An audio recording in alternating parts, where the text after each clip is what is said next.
새하얀 드레스의 물결이 대리석 바닥 위에서 파도처럼 일렁겼다. 수천 개의 스와로브스키 크리스털이 조명을 받아 부서지는 빛의 파편을 흩뿌렸지만 이서연의 잿빛 눈동자에는 그 어떤 반짝임도 담기지 않았다. 그녀는 거울 속에 비친 자신의 모습을 무감각하게 응시했다. 값비싼 실크와 레이스로 만들어진 웨딩드레스는 그녀의 몸을 아름답게 감쌌지만 서연에게는 정교하게 만들어진 족쇄나 다름없었다. 어머, 우리 서연이 정말 예쁘구나. 오늘 밤의 주인공은 바로 너야. 계모인 박 여사가 과장된 감탄사를 내뱉으며 다가왔다. 그녀의 목소리는 꿀처럼 달콤했지만 그 안에 숨겨진 독은 서연의 심장을 찔렀다.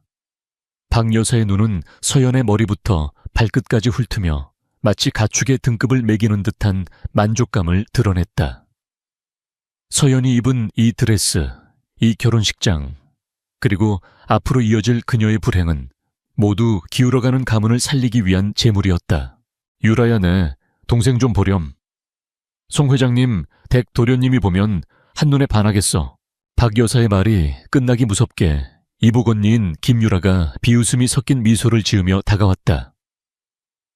그녀는 서연의 어깨를 친근하게 감싸는 척하며 귓가에 속삭였다. 서연아, 표정 관리 좀 해.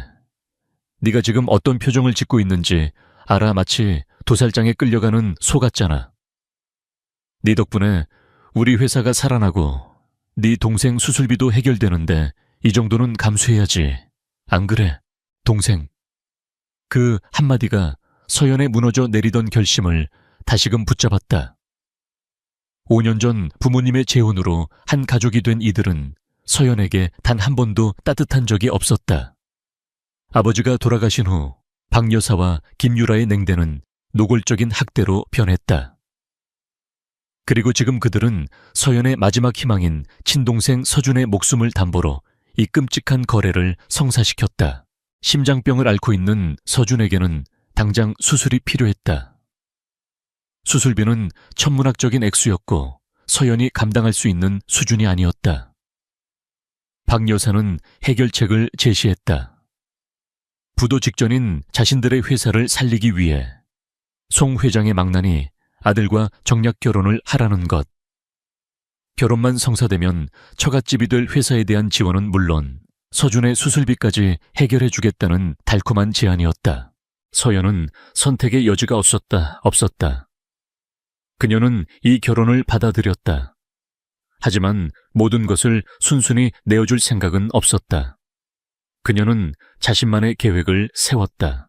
화장 좀 고치고 올게요. 서연은 차갑게 말하며 자리에서 일어섰다.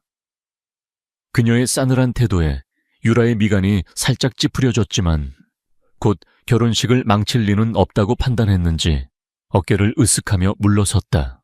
서연은 대기실 구석에 있는 파우더룸으로 향했다. 문을 잠근 그녀는 거울 앞에서 심호흡을 했다. 손이 미세하게 떨려왔지만 눈빛만은 얼음장처럼 차가웠다. 그녀는 드레스 안에 숨겨두었던 작은 파우치를 꺼냈다. 그 안에는 낡은 스마트폰과 작은 USB 그리고 평범한 옷가지가 들어있었다. 이 결혼식은 철저한 기만극이었다. 그녀는 송 회장 아들의 아내가 될 생각이 추호도 없었다. 진짜 계획은 지금부터 시작이었다.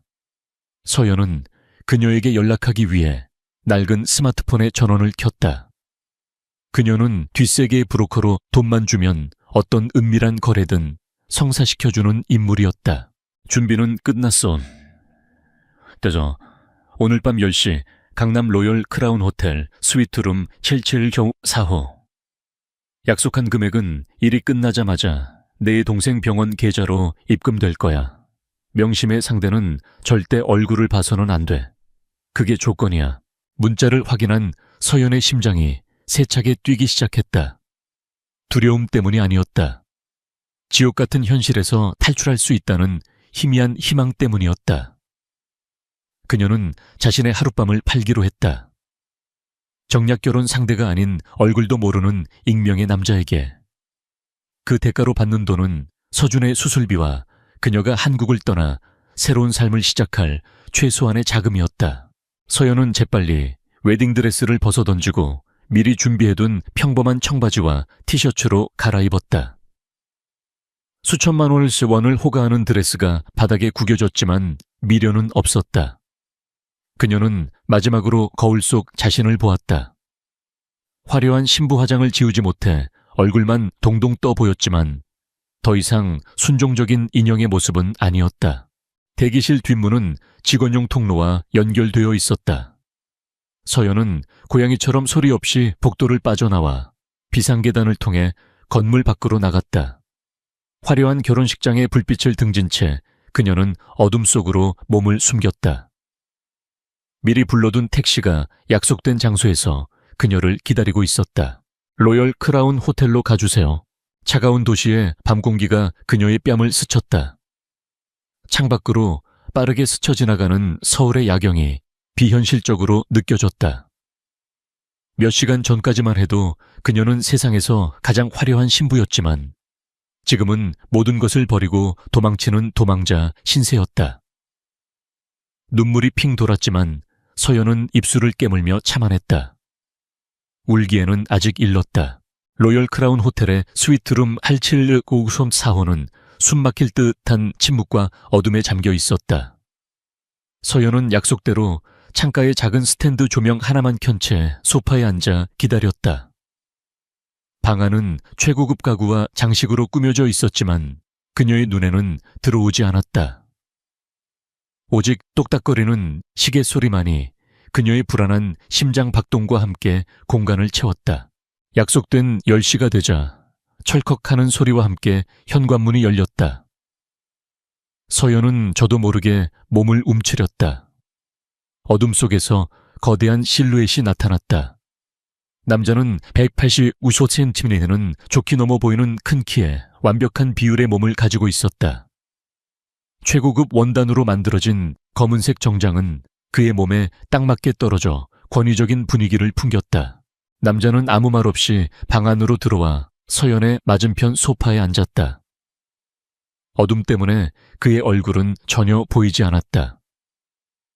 서연은 그저 그의 압도적인 존재감에 숨을 죽일 뿐이었다.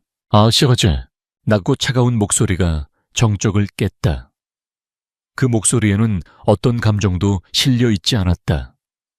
마치 값비싼 물건을 거래하는 사업가처럼 냉정하고 무미건조했다. 서연은 마른 침을 삼키며 고개를 끄덕였다. 그녀는 자리에서 일어나 침실로 향했다. 남자는 말없이 그녀의 뒤를 따랐다. 그 밤은 서연에게 기억하고 싶지 않은 그러나 영원히 잊을 수 없는 시간이 되었다. 남자는 약속대로 그녀의 얼굴을 보려 하지 않았다. 그는 거칠지 않았지만 모든 행동에는 목적의식과 소유욕이 배어 있었다. 서연은 그저 눈을 감고 이 모든 것이 빨리 끝나기만을 빌었다. 그녀는 기계적으로 남자를 받아들이면서 머릿속으로는 오직 동생 서준의 얼굴만을 떠올렸다. 서준아, 조금만 참아. 누나가 꼭 구해줄게. 시간이 얼마나 흘렀을까. 남자는 자신의 용무가 끝났다는 듯 말없이 자리에서 일어났다. 그는 옷을 챙겨 입고 침실을 나가기 전 잠시 멈춰 서서 어둠 속에 누워있는 서연을 향해 말했다. 약속한 돈은 10분 내로 입금될 거다. 그것이 마지막이었다. 남자는 미련 없이 방을 떠났고 현관문이 닫히는 소리가 들렸다. 방 안에는 다시 한번 깊은 정적과 함께 남자가 남긴 값비싼 샌다루드 향수 냄새만이 맴돌았다. 서연은 텅 빈 천장을 응시하며 미동도 하지 않았다. 몸은 너덜너덜해졌고 마음은 산산조각 났다. 잠시 후 주머니 속 낡은 스마트폰이 진동하며 메시지 도착을 알렸다. 은행 이준님, 계좌에 500,000원이 입금되었습니다. 5억 원. 서준의 수술비와 앞으로의 생활비를 해결하고도 남는 돈이었다. 서연의 눈에서 뜨거운 눈물이 주르륵 흘러내렸다. 구원받았다는 안도감과 자신을 팔았다는 깊은 수치심이 뒤섞여 그녀의 온몸을 휘감았다. 그녀는 몸을 일으켜 서둘러 옷을 입었다. 이곳에 더 이상 머물고 싶지 않았다. 서둘러 방을 빠져나가려던 순간 그녀의 머리에서 무언가 툭 하고 떨어졌다. 그것은 아버지가 유품으로 남겨주신 작은 비취 봉황 머리핀이었다. 그녀의 유일한 보물이었다. 하지만 지금은 그것을 주울 경황조차 없었다. 그녀는 뒤도 돌아보지 않고 호텔을 빠져나왔다. 인천국제공항. 서연은 가장 빠른 파리행 비행기 표를 끊었다. 위조된 신분증과 여권은 브로커를 통해 미리 준비해 두었다. 이제 세상에 이서연이라는 여자는 존재하지 않았다. 오직 엘리라는 새로운 이름만이 남았다. 비행기가 활주로를 달려 하늘로 날아오르자 서연은 창밖으로 점점 작아지는 서울의 불빛을 내려다보았다. 그녀를 올가매던 지옥 같은 도시였다. 이제 모든 것이 끝났다. 그녀는 자유로워졌다. 하지만 그 대가는 너무나도 컸다. 서연은 조용히 눈을 감았다. 눈꺼풀 안으로 어둠 속에서도 선명하게 느껴졌던 남자의 차가운 눈빛과 낮은 목소리. 그리고 그녀의 영혼의 낙인처럼 찍힌 그 밤의 기억이 떠올랐다. 그녀는 자신의 모든 과거를 이곳에 묻고 떠나기로 결심했다. 그 남자도 자신을 배신한 가족도 그리고 이서연이라는 이름도 모두. 한편 로열 크라운 호텔 스위트룸 7704호. 강태준은 차에 오르기 전 비서에게 전화를 걸었다. 처리했나? 네, 회장님. 약속된 금액 정확히 입금했습니다. 그리고 오늘 송 회장 아들과 결혼하기로 했던 여자가 결혼식 직전에 사라졌다고 합니다. 이름은 이서연이라고 합니다. 강태준의 미간이 미세하게 좁혀졌다. 그는 그저 하룻밤의 유흥 상대를 산 것뿐이었다. 그 여자가 어떤 사연을 가졌든 관심 없었다. 하지만 이상하게도 어둠 속에서 느껴졌던 그녀의 가녀린 떨림과 체념한 듯한 숨결이 뇌리에서 떠나지 않았다. 상관없어. 그는 전화를 끊고 채 올랐다. 차가 출발하려던 순간 무언가 생각났다는 듯 비서에게 다시 말했다. 김비서 호텔방에 사람을 보내서 확인해봐. 그 여자가 무언가 남기고 간 게 있는지. 잠시 후 비서에게서 연락이 왔다. 회장님 침대 옆에서 작은 머리핀 하나를 발견했습니다. 오래된 물건 같은데 비치로 만든 봉황 모양입니다. 봉황 머리핀. 강태준은 알 수 없는 감정에 휩싸였다. 그는 무심코 명령을 내렸다. 가져와. 그날 밤 강태준은 자신의 인생을 송두리째 흔들 운명의 조각을 손에 넣었다는 사실을 까맣게 모르고 있었다. 그리고 5년 후 그 작은 머리핀은 사라진 여자를 찾는 유일한 단서가 되어 그의 집착에 불을 지피게 될 것이었다. 5년이라는 시간은 세상을 바꾸기에 충분했다. 강산이 변하고 도시의 지도가 바뀌었으며 사람들의 기억은 낡은 앨범처럼 빛이 발해갔다. 하지만 어떤 기억은 시간의 흐름 속에서 더욱 선명해지기도 하고 어떤 상처는 흉터로 남아 삶의 일부가 되기도 했다. 프랑스 파리 마레 지구의 한적한 골목. 햇살이 낡은 석조 건물의 창문을 통해 쏟아져 들어와 먼지 입자들을 금가루처럼 반짝이게 했다. 작은 아틀리에 겸 거실에서 엘리라는 이름으로 살아가는 이서연은 디자인 스케치에 몰두하고 있었다. 그녀의 주변에는 세공 도구들과 반짝이는 원석들이 어지럽게 널려 있었지만 그 속에는 창의적인 혼돈의 질서가 있었다. 5년 전 모든 것을 버리고 도망치듯 파리에 도착한 그녀는 더 이상 과거의 유약한 이서연이 아니었다. 그녀는 홀로 아들을 낳고 낯선 땅에서 살아남기 위해 치열하게 살았다. 아버지에게 물려받은 재능과 스스로의 노력으로 그녀는 이제 엘리라는 가명으로 활동하는 촉망받는 주얼리 디자이너가 되어 있었다.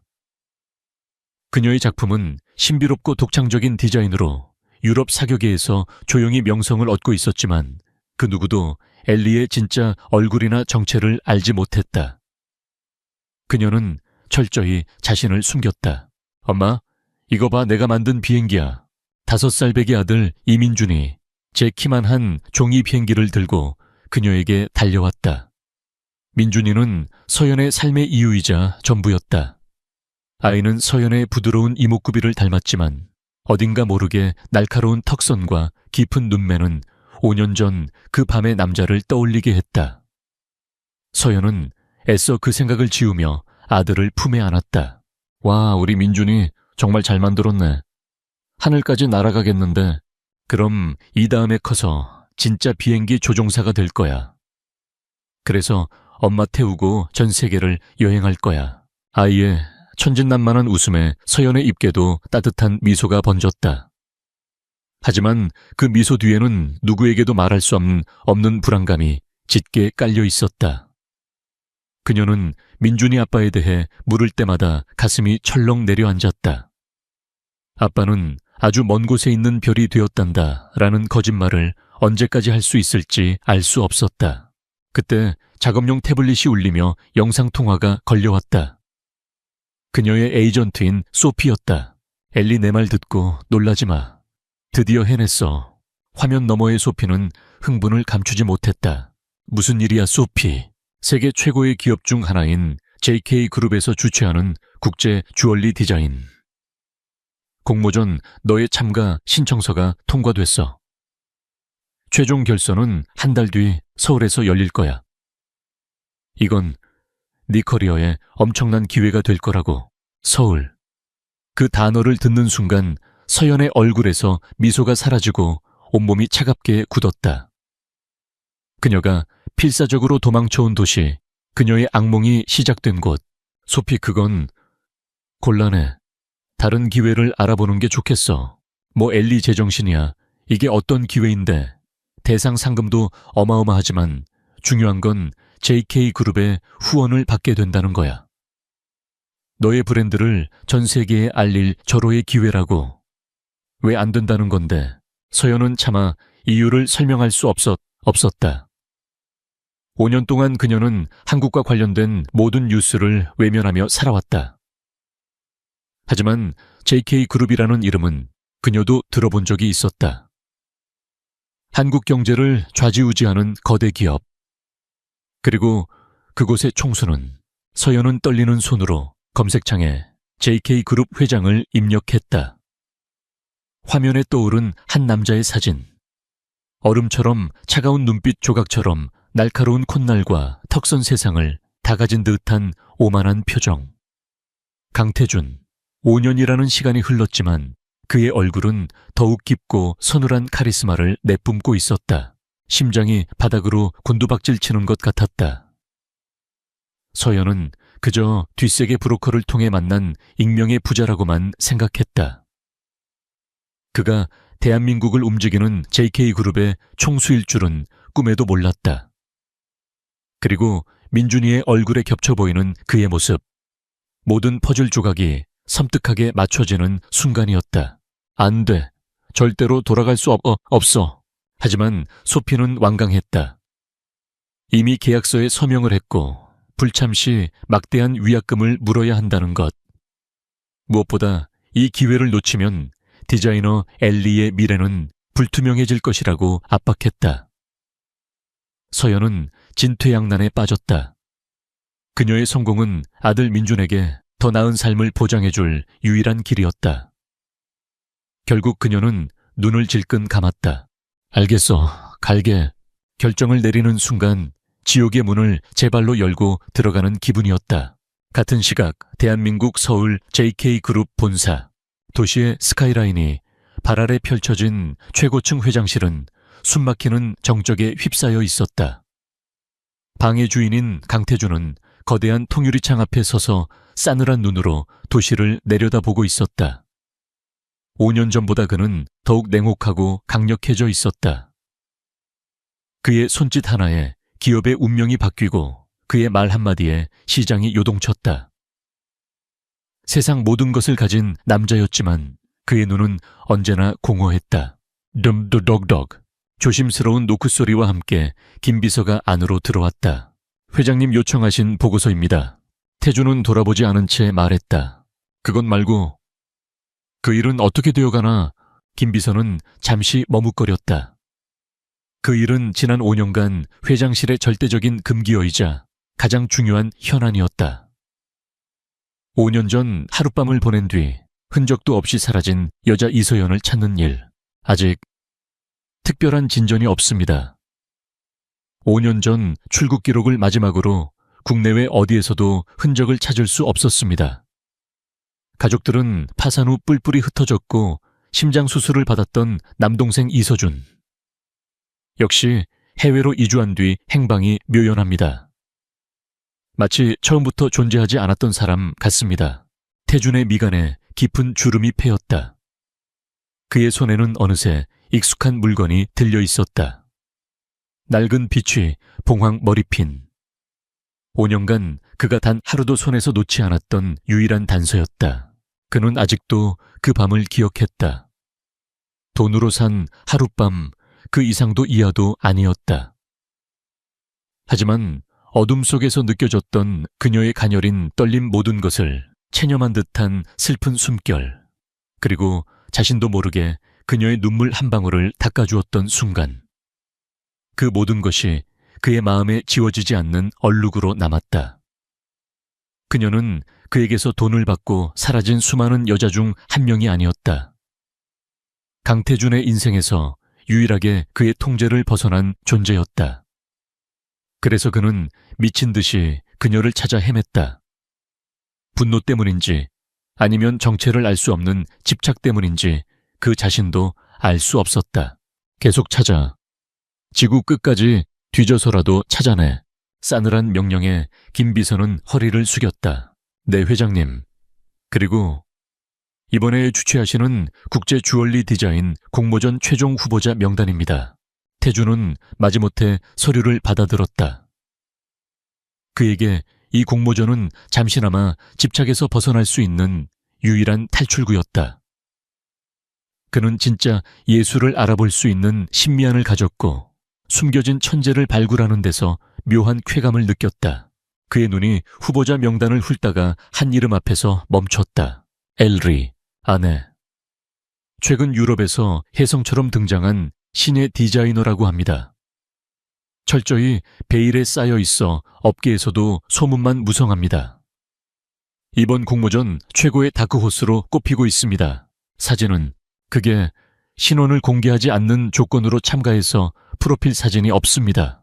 태준은 흥미롭다는 듯 입꼬리를 살짝 올렸다. 신비주의 마케팅인가? 아니면 진짜 실력에 대한 자신감인가? 어느 쪽이든 오랜만에 그의 지루한 일상에 작은 호기심을 불러일으키는 존재였다. 결선 때 직접 확인해보지. 그는 서류를 내려놓고 다시 창밖으로 시선을 돌렸다. 그의 머릿속은 다시 온통 사라진 여자 이서연에 대한 생각으로 가득 찼다. 그는 자신이 그토록 찾아 헤매던 여자가 엘리라는 이름으로 한 달 뒤 제 발로 자신 앞에 나타나리라고는 상상조차 하지 못하고 있었다. 운명의 톱니바퀴는 그렇게 소리 없이 그러나 거대하게 맞물려 돌아가기 시작하고 있었다. 파리의 아틀리에 서연은 서울행 비행기 표를 예매하며 창밖에 밤하늘을 보았다. 민준이는 이미 그녀의 무릎을 베고 잠들어 있었다. 아이의 고른 숨소리를 들으며 서연은 5년 만에 귀환이 가져올 폭풍을 예감했다. 괜찮아. 나는 이제 5년 전의 이서연이 아니야. 나는 엄마니까. 내 아들을 위해서라면 어떤 지옥이라도 견뎌낼 수 있어. 그녀는 잠든 아들의 머리를 쓰다듬으며 스스로를 다독였다. 하지만 그녀의 눈동자는 다가올 운명을 예감한 듯 세차게 흔들리고 있었다. 5년간 쌓아 올린 평화로운 일상은 이제 곧 끝을 고할 터였다. 한 달 후 인천국제공항. 5년 만에 다시 밟는 고국의 땅은 서연에게 낯설면서도 익숙한 공기로 다가왔다. 귀에 꽂히는 한국어 공기 중에 섞인 미세한 흙냄새까지 모든 것이 그녀의 잊고 있던 감각을 깨웠다. 하지만 그것은 향수가 아니었다. 심장을 옥죄는 불안감에 가까웠다. 그녀는 옆에 선 아들 민준의 작은 손을 꽉 잡았다. 엄마, 여기가 엄마가 살던 곳이야. 우와, 건물이 엄청 높아. 민준이는 처음 보는 거대한 공항의 모습에 눈을 동그랗게 뜨고 감탄사를 연발했다. 그 순수한 모습에 서연은 애써 미소를 지어 보였다. 그래, 민준이를 위해서야. 아무 일도 없을 거야. 그녀는 스스로에게 주문을 걸었다. JK그룹에서 제공한 최고급 호텔에 도착했을 때 서연은 다시 한번 자신이 발을 들인 세계의 거대함을 실감했다. 파리의 소박한 아틀리에와는 모든 것이 달랐다. 그녀는 마치 다른 사람의 옷을 입은 것처럼 불편했다. 다음날 오전 공모전 오리엔테이션이 JK그룹 본사에서 열릴 예정이었다. 서연은 민준을 호텔에 혼자 둘 수 없어 결국 함께 데리고 나서기로 했다. 그저 등록만 하고 바로 돌아올 생각이었다.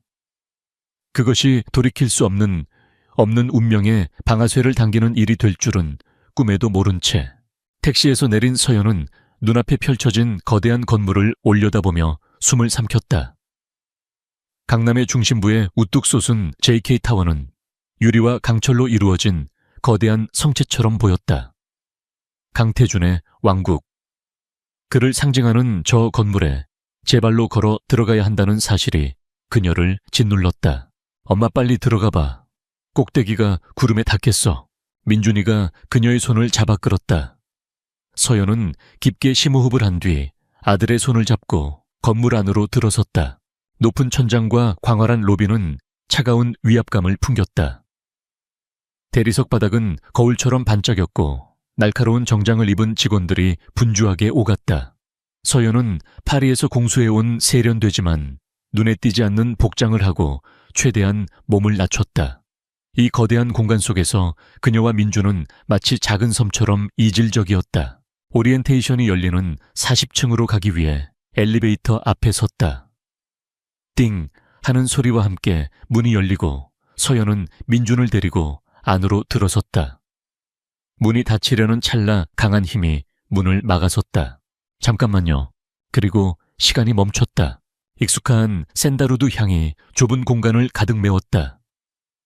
서연은 고개를 들지 않아도 그가 누구인지 알 수 있었다. 심장이 얼어붙는 것 같았다. 강태준이 그의 비서와 수행원들을 거느리고 엘리베이터에 올라탔다. 좁은 공간은 순식간에 그의 압도적인 존재감으로 가득 찼다. 서연은 반사적으로 민준이를 자신의 품으로 끌어당기고 구석으로 몸을 붙였다. 얼굴을 들키지 않기 위해 고개를 숙이고 머리카락으로 얼굴을 가렸다. 5년의 세월이 흘러 자신의 모습이 많이 변했을 거라 위안했지만 심장은 미친 듯이 요동쳤다. 다음 주 이사회 안건은 다시 검토하도록 해.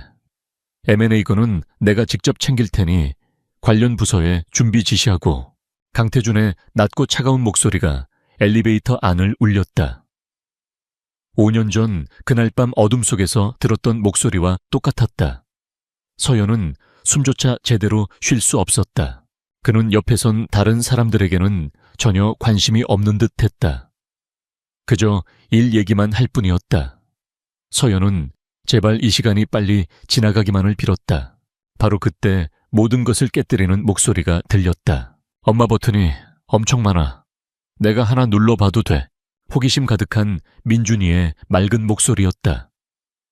그 순간 엘리베이터 안의 모든 소음이 멎었다. 강태준의 시선이 자연스럽게 소리가 난 곳 바로 민준에게로 향했다. 그리고 아이의 손을 잡고 있는 여자에게로. 그는 고개를 숙이고 있는 여자의 옆모습을 보았다. 낯선 얼굴이었다. 하지만 이상했다. 심장이 이유 없이 쿵 하고 내려앉았다. 처음 보는 여잔데 왜 이렇게 익숙한 느낌이 드는 걸까?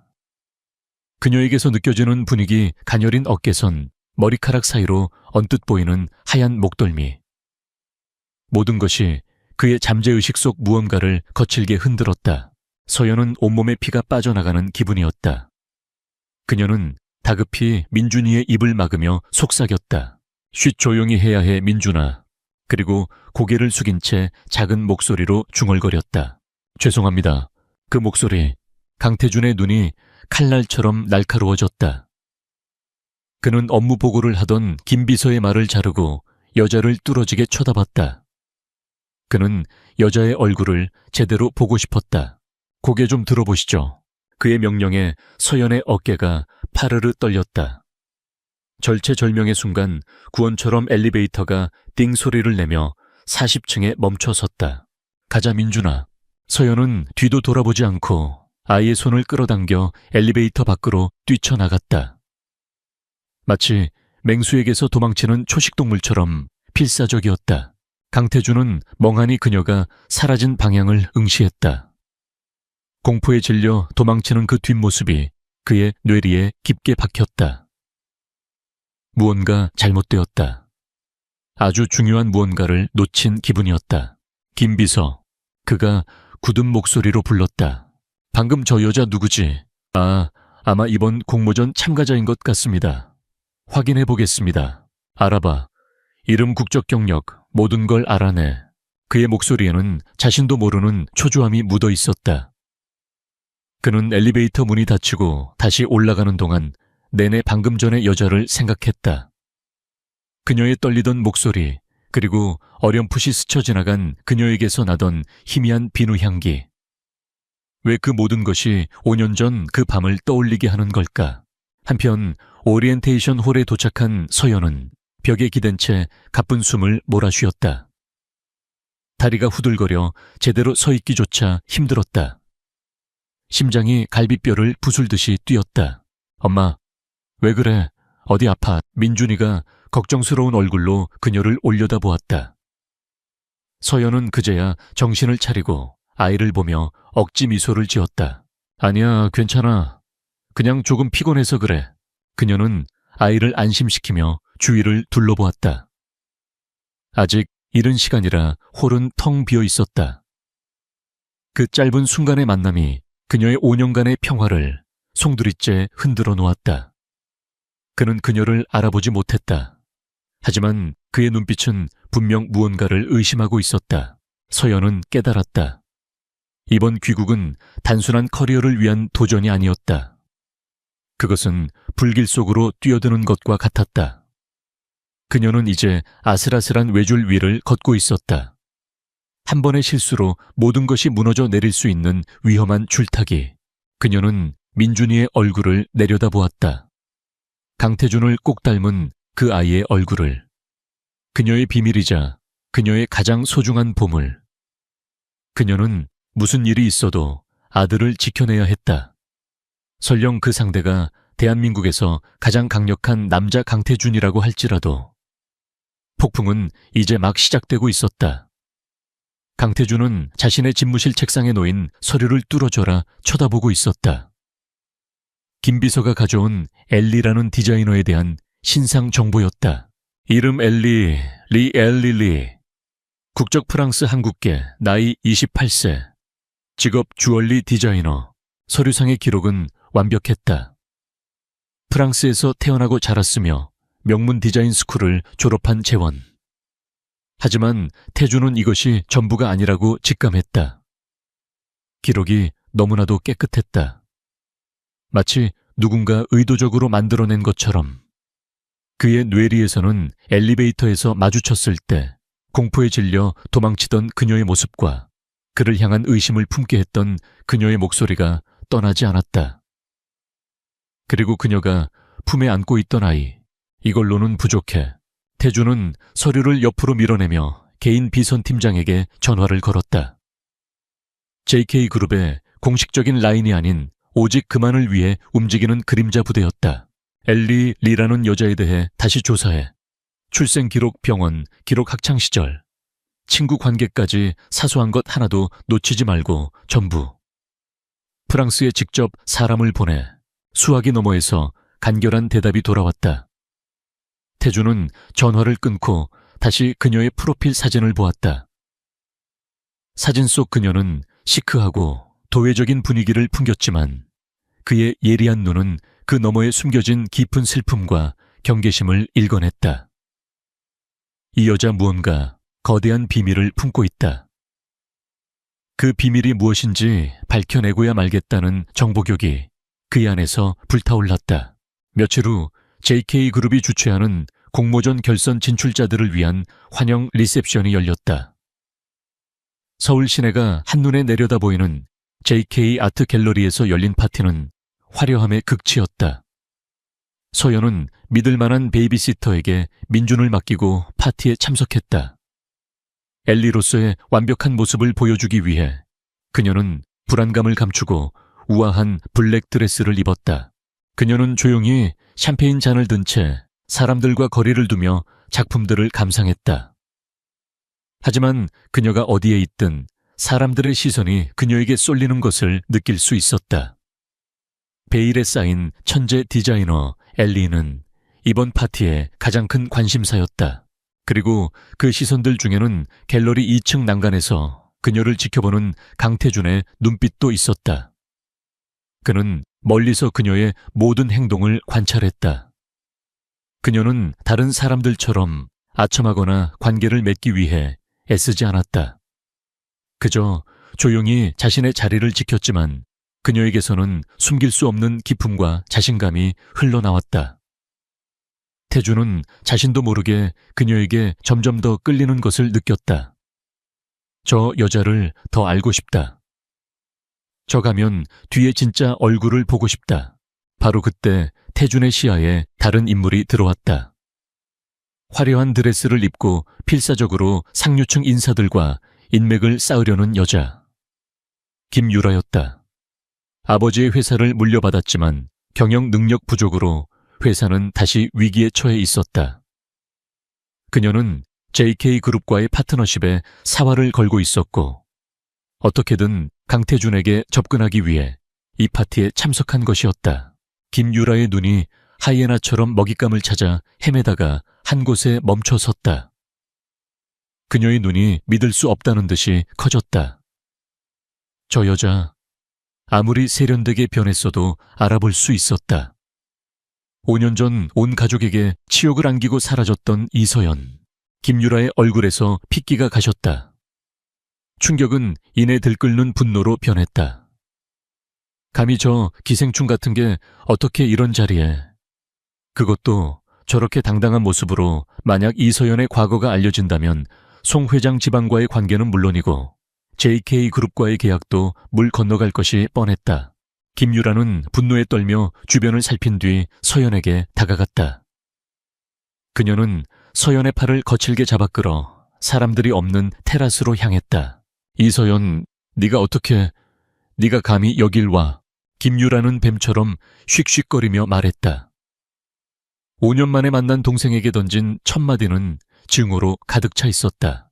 서연은 팔을 뿌리치며 차갑게 그녀를 마주 보았다.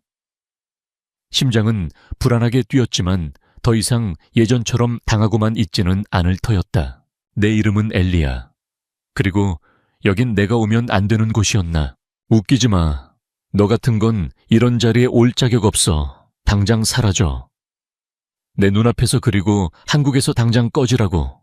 그렇지 않으면 5년 전 네가 우리 집에 어떤 망신을 줬는지, 결혼식장에서 도망친 파렴치한이었다는 걸 세상에 다 폭로해버릴 테니까. 김유라의 협박에도 서연은 눈 하나 깜짝하지 않았다. 그녀는 오히려 싸늘한 미소를 지었다. 김유라, 난 이제 5년 전의 이서연이 아니야. 네가 내 과거를 들추겠다고 마음대로 해. 대신 나도 가만히 있진 않을 거야. 아버지가 남긴 회사를 네가 어떻게 망가뜨렸는지, 그 더러운 비자금 장부는 어디에 숨겨뒀는지 나도 꽤 많은 걸 알고 있거든. 한번 해볼까? 누가 더 잃을 게 많을지. 서연의 방역에 김유라는 순간 말을 잃었다. 저렇게 순종적이고 바보 같던 애가 어떻게 저렇게 변했지? 그녀의 눈빛에서 서연은 더 이상 먹잇감이 아닌 자신을 물어뜯을 수 있는 적수라는 것을 깨달았다. 김유라는 분을 사귀지 못한 채 물러섰지만 그녀의 머리는 복잡하게 돌아가기 시작했다.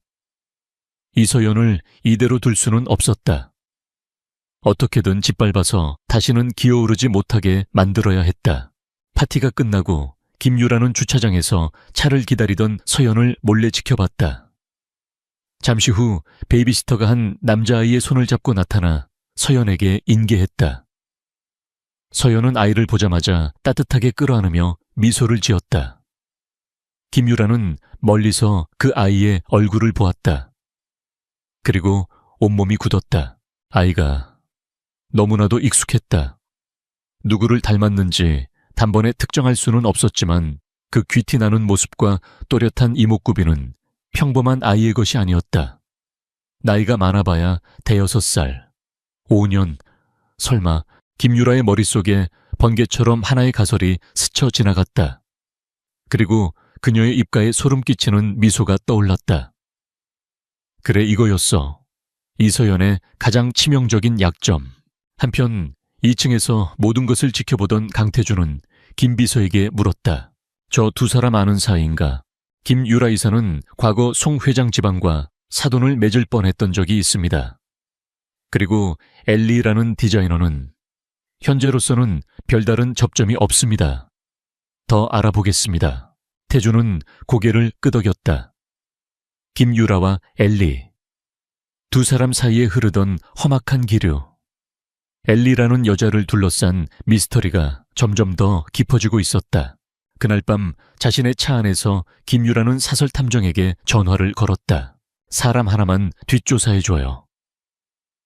JK그룹 디자인 공모전 결선에 오른 엘리라는 디자이너.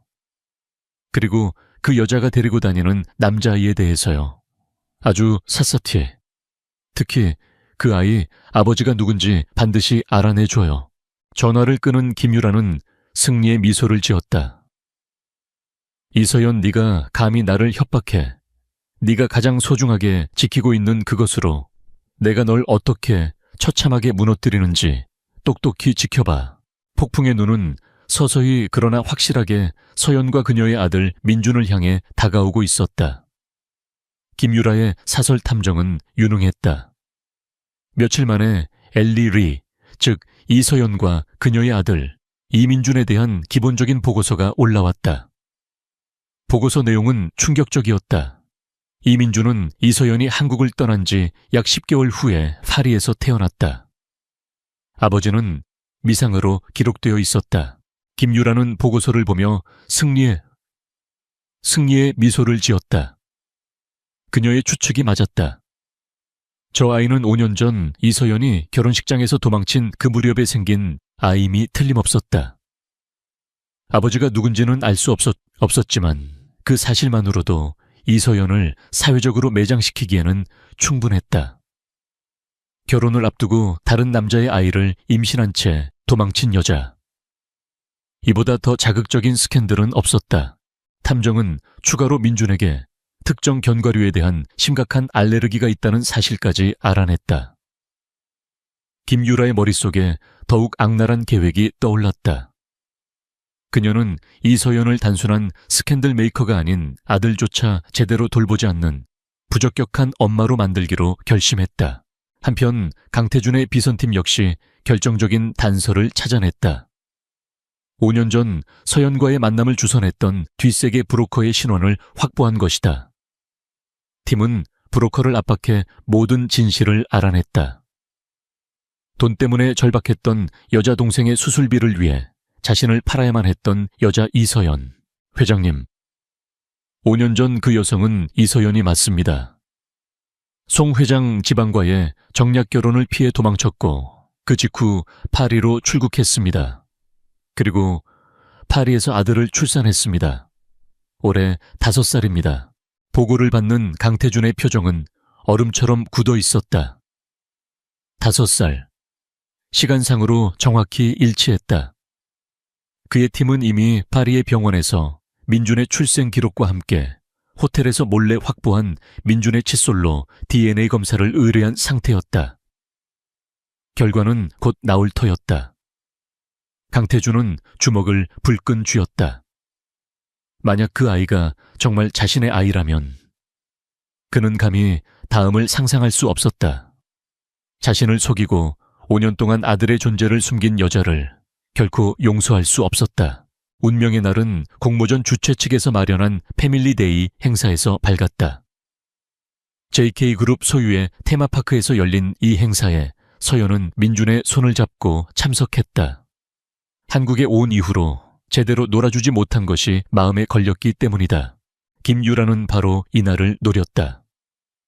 그녀는 미리 사람을 시켜 테마파크 내 아이스크림 가게의 직원을 매수했다.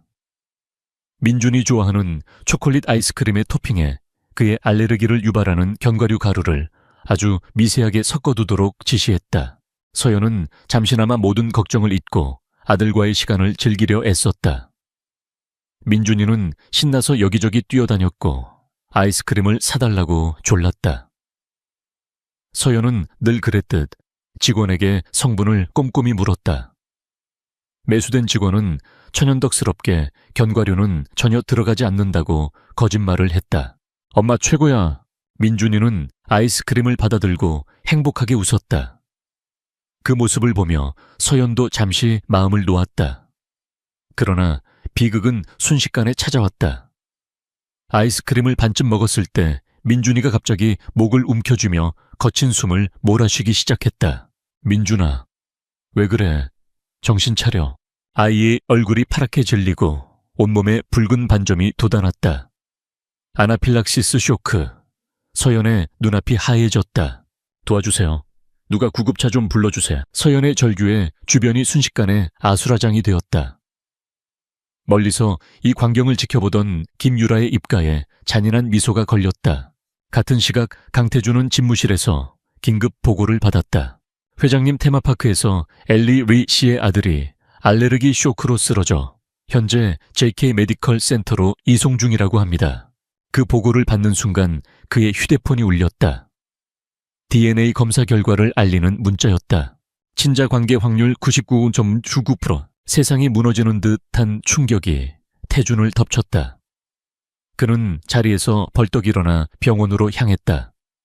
분노, 배신감, 그리고 정체를 알 수 없는 감정들이 그의 안에서 폭풍처럼 휘몰아쳤다. JK 메디컬 센터 응급실 앞. 서연은 넋이 나간 사람처럼 수술실 문만 바라보며 울고 있었다. 그때 복도 저편에서 살기가 느껴질 정도의 차가운 기운과 함께 강태준이 나타났다. 그의 등장에 복도의 모든 사람들이 길을 비켜섰다. 그는 서연을 지나쳐 응급실 유리창 너머를 보았다. 산소 마스크를 쓴 채 창백하게 누워있는 작은 아이. 자신의 어린 시절 사진과 섬뜩할 정도로 닮아있는 아이. 그의 아들. 태준은 천천히 돌아서서 서연 앞에 섰다. 그의 목소리는 용암처럼 뜨거운 분노를 품고 얼음처럼 차갑게 흘러나왔다. 5년 전 넌 내게서 돈만 가져간 게 아니었군. 서여연은 그 말을 듣고 고개를 들었다. 그의 눈에 담긴 모든 것을 파괴할 듯한 분노를 마주한 순간 그녀는 모든 것이 끝났음을 직감했다. 내 아들인가? 그의 질문은 질문이 아니었다. 확신에 찬 단죄의 선고였다. 서연의 눈에서 끝없이 눈물이 흘러내렸다. 그녀는 차마 입을 열지 못하고 고개를 끄덕였다. 그것으로 충분했다. 강태준의 얼굴이 일그러졌다. 그는 서연의 어깨를 거칠게 붙잡았다. 어떻게 감히 내게서 내 아들을 훔쳐가 5년 동안 나를 완벽하게 속이고 내 아들의 존재를 숨겨 말하려고 했어요. 하지만 당신이 누군지 알게 됐을 때 그럴 수가 없었어요. 서연은 흐느끼며 모든 것을 털어놓았다. 동생의 수술비 때문에 절박했던 상황, 김유라와 계모의 협박, 그리고 그저 이름 모를 부자라고만 생각했던 그가 다 대한민국을 움직이는 강태준이라는 사실을 알게 되었을 때의 공포. 아들을 이 거대하고 무서운 세계로부터 지키고 싶었다고. 그래서 영원히 사라지려 했다고 절규했다. 당신에게서 무언가를 더 훔치려던 게 아니었어요. 난 그저 내 동생을 살리고 내 아이를 지키고 싶었을 뿐이에요. 그녀의 울음 섞인 고백에도 강태준의 분노는 사그라들지 않았다. 하지만 그의 눈빛 깊은 곳에서 미세한 흔들림이 일었다. 배신감에 대한 분노와 함께 절망의 끝에서 발버둥 쳐야만 했던 한 여자의 처절한 사연이 그의 가슴을 후벼 파기 시작했다. 그는 거친 숨을 몰아쉬며 서연을 붙잡았던 손을 놓았다. 그리고 다시 응급실 안의 아이를 보았다. 자신의 핏줄, 자신이 존재하는 줄도 몰랐던 아들. 그의 세상은 송두리째 뒤집혔다. 그의 인생은 이제 돌이킬 수 없는 변곡점을 맞이했다. 서연과 그녀의 아이, 그리고 그들을 둘러싼 모든 것을 어떻게 해야 할지 그는 아무것도 결정할 수 없었다. 다만 한 가지는 확실했다. 이대로 끝낼 수는 없다는 것. 절대. 차가운 침묵 속에서 더 거대한 폭풍이 조용히 그 모습을 드러내고 있었다. 민주는 다행히 빠르게 회복했다. JK 메디컬 센터의 최고 의료진이 24시간 내내 붙어 있었고 병원의 VIP 스위트룸은 호텔보다 더 안락했다. 이 모든 것은 강태준의 지시였다. 그는 매일 병원을 찾았지만 잠든 민준의 얼굴을 멀리서 지켜볼 뿐 서연과는 거리를 두었다. 응급실에서의 폭풍 같은 분노는 가라앉았지만 두 사람 사이에는 여전히 어색하고 무거운 침묵이 흘렀다. 그 침묵을 먼저 깬 것은 태준이었다. 그날 테마파크에서 있었던 일, 단순한 사고가 아닐 수도 있어. 그의 말에 서연의 눈이 커졌다. 네, 이복 언니, 김유라에 대해 아는 걸 전부 말해줘. 사소한 것이라도 괜찮아. 태준의 목소리에는 감정이 없었지만 그 눈빛은 무언가를 확신하고 있었다. 서연은 잠시 망설였다. 자신의 추측만으로 김유라를 의심하는 것이 맞을까? 하지만 민준이 죽을 뻔했다는 사실이 그녀를 강하게 만들었다. 그녀는 5년 전부터 시작된 김유라의 악행과 아버지가 남긴 회사의 비자금 장부에 대한 의심까지 모두 털어놓았다. 아마 아버지의 서재, 오래된 금고 안에 있을지도 몰라요. 아버지가 가장 아끼던 공간이었으니까요. 서연의 정보는 퍼즐의 마지막 조각이었다.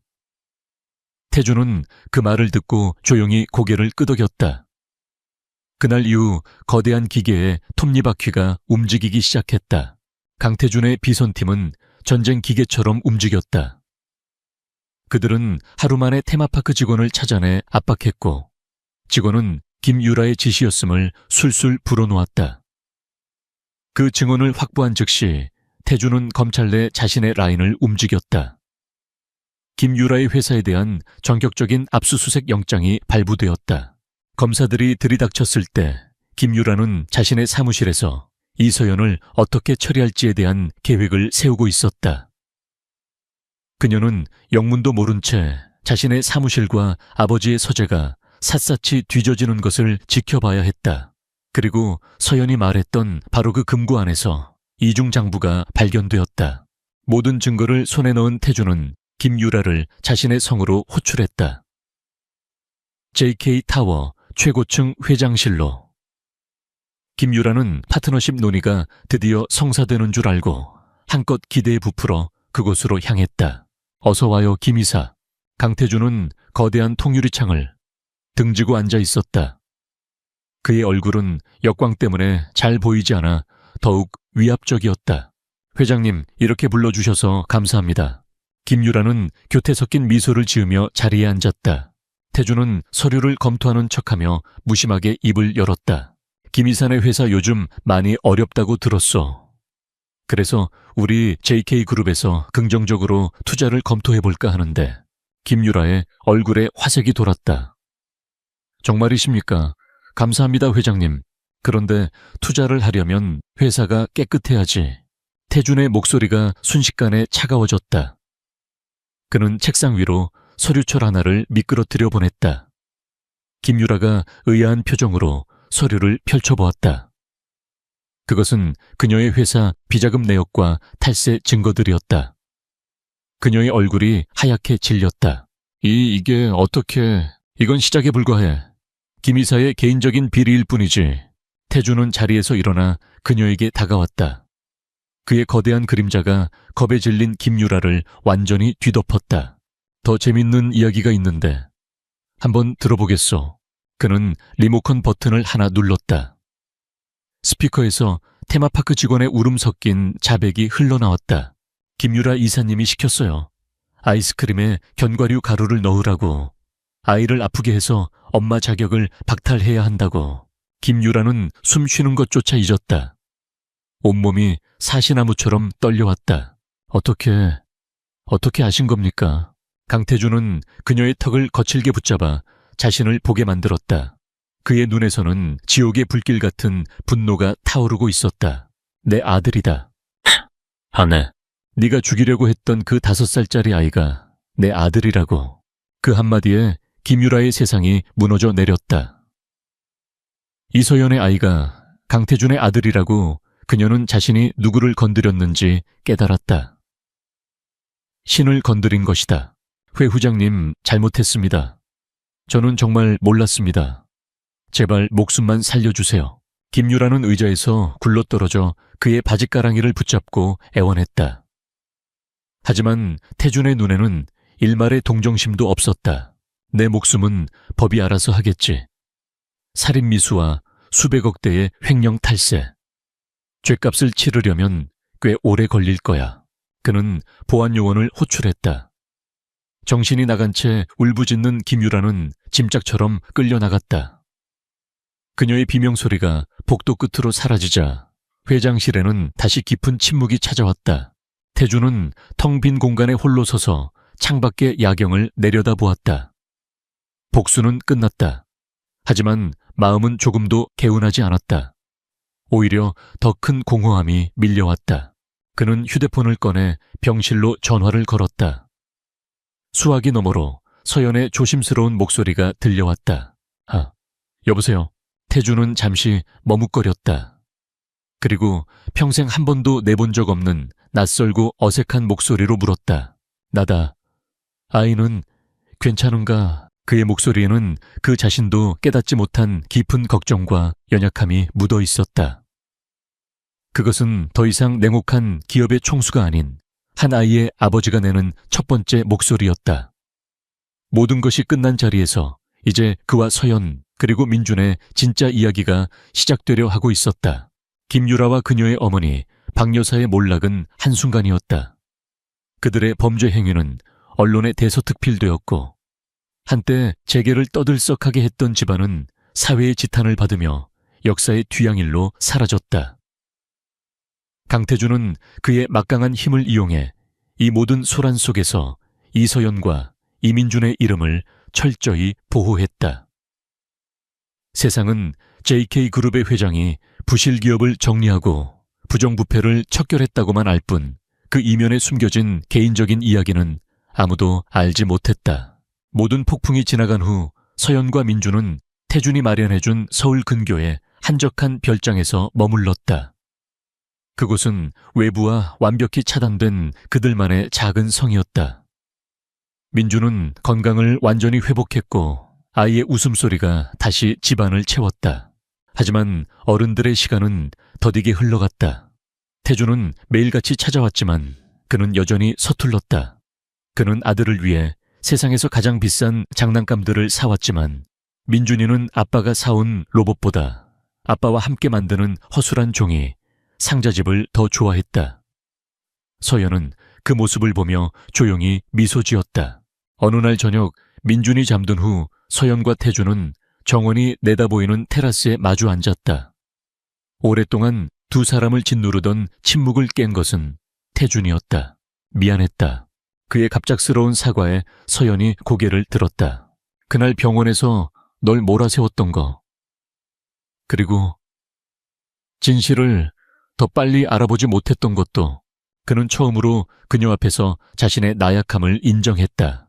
그리고 고맙다. 지난 5년 동안 그 힘든 시간 속에서 혼자 민준이를 지켜줘서 훌륭하게 키워줘서. 그의 진심 어린 말에 서연의 눈시울이 붉어졌다. 저도 미안해요. 당신에게서 아들을 숨겼어요. 당신의 존재를 알았다면 모든 게 달라졌을지도 모르는데. 두 사람은 그날 밤 오랫동안 서로에게 하지 못했던 말들을 나누며 5년의 벽을 허물었다. 분노와 원망이 있던 자리에 이해와 연민이 차오르기 시작했다. 과거의 상처는 아물지 않았지만 이제는 서로의 상처를 보듬어 줄 수 있게 되었다. 며칠 후 서연은 중대한 결심을 했다. 그녀는 디자인 공모전 결선에 참가하기로 했다. 그것은 그녀가 엘리로서 자신의 힘으로 일어서기 위한 마지막 관문이었고 강태준의 여자가 아닌 디자이너 이서연의 정체성을 지키기 위한 길이기도 했다. 결선 발표 날 서연은 무대 위에 섰다. 그녀가 출품한 작품의 이름은 새벽 빈민이었다. 칠흑 같은 어둠 속에서 피어나는 한 줄기 빛을 형상화한 목걸이와 귀걸이 세트였다. 그것은 그녀 자신의 이야기였다. 제게 새벽은 가장 어두운 절망의 끝에서 찾아오는 희망이었습니다. 이 작품을 통해 지금 이 순간에도 어딘가에서 홀로 어둠을 견디고 있을 모든 이들에게 반드시 아침은 온다는 메시지를 전하고 싶었습니다. 그녀의 담담하지만 힘있는 소감에 장내에서는 박수갈채가 터져 나왔다. 심사위원들은 만장일치로 그녀를 대상 수상자로 선정했다. 그녀는 자신의 재능만으로 세상의 인정을 받았다. 서효연은 눈물을 글썽이며 객석을 보았다. 저 멀리 눈에 띄지 않는 구석에서 강태준이 그녀를 보며 조용히 미소 짓고 있었다. 그는 회장으로서가 아닌 그저 한 사람의 남자로서 그 자리에 와 있었다. 두 사람의 시선이 허공에서 마주쳤다. 그 순간 두 사람은 비로소 하나의 운명이 되었음을 느꼈다. 그날 밤 별장으로 돌아온 서연을 태준이 기다리고 있었다. 그는 말없이 작은 상자를 내밀었다. 상자 안에는 화려하지 않지만 깊고 푸른 빛을 내는 사파이어가 박힌 반지가 들어있었다. 결혼해달라고 강요하는 게 아니야. 그가 그녀의 손을 잡으며 말했다. 약속이다. 당신과 민준이 곁에서 평생을 함께하며 지켜주겠다는 약속. 당신이 나를, 내가 당신을 온전히 받아들일 준비가 될 때까지 기다리겠다는 약속. 서연은 눈물을 흘리며 고개를 끄덕였다.